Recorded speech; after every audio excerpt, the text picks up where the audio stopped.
Hello and hey, today we're going to mess around with golf with your friends. This time going to be a quick little playthrough of the workshop experimental build course Mazaskiville.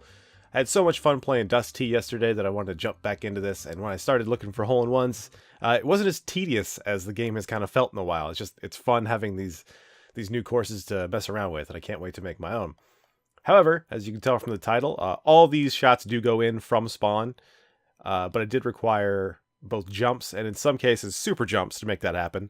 So I'll kind of just point out which holes need what. But the first 6 holes, I think, technically, and I put that with big air quotes, only require a classic mode with no jumps. However, I do think a couple of them are maybe not possible on the first shot, but it would take, a lot more testing than just the amount that I have put in. However, this is more of a fun style video, and if you were gonna use this as a guide, it's just too early. The holes are probably going to change even as a workshop course. So getting right into it, there is an easier hole-in-one right behind the hole that you can just shoot right into classic mode. There's not really boundaries around these holes, so as long as you land on a puttable surface, even if it's on a different hole's puttable surface, you get to shoot again. So this right here, this particular shot, is one of the ones that I don't think counts on the first one.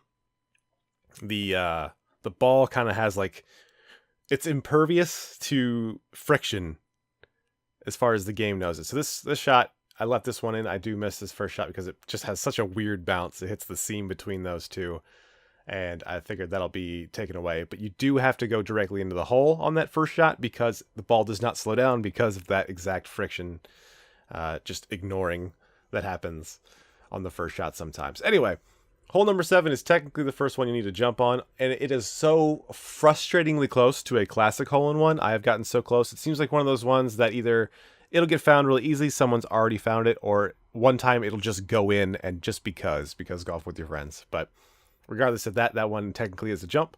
Hole number 8, again, just a jump. Going back to hole number 7, because it's a par 5, you could technically go in this hole's 1. That's a weird way of saying that, but you understand me.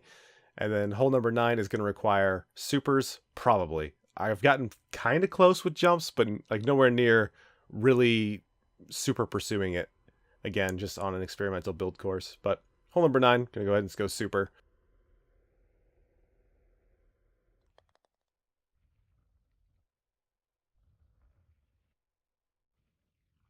Hole 10, I'm not sure. I think regular jump may be possible if you kind of bounce along the barriers on top of them or something like that. But this is obviously way simpler to use super here.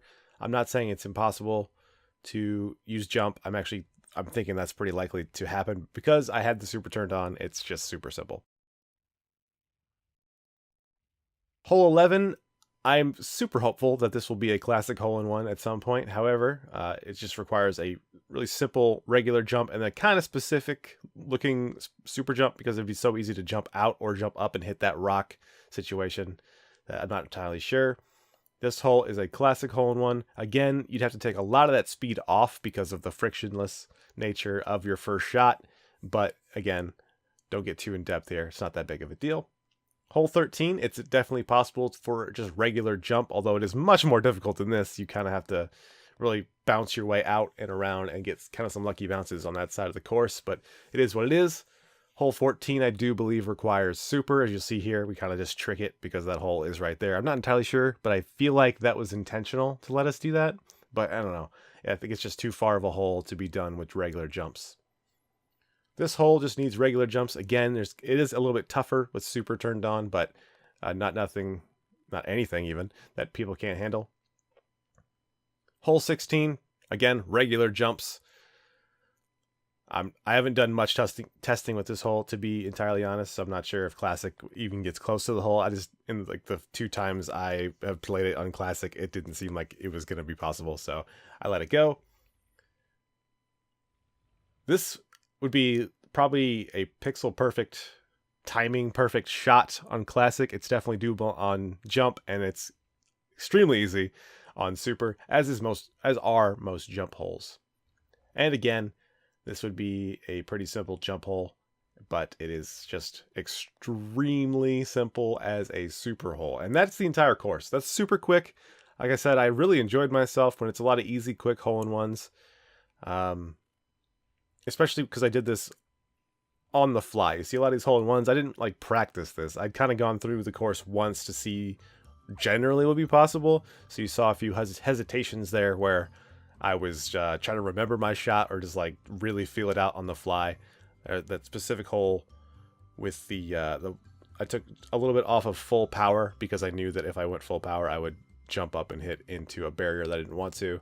Like that was like the one shot that really benefited me from playing twice, but I figured it was a good enough round. I'd be able to talk over it and have some fun. But those are every technically hole-in-one. Again, it's a really big asterisk on that. So I'm not trying to say that this is impressive or anything like that. Just having fun with these courses. May do want to Into the Woods. It does seem to be kind of my least favorite because of the kind of just obscured nature of the hole.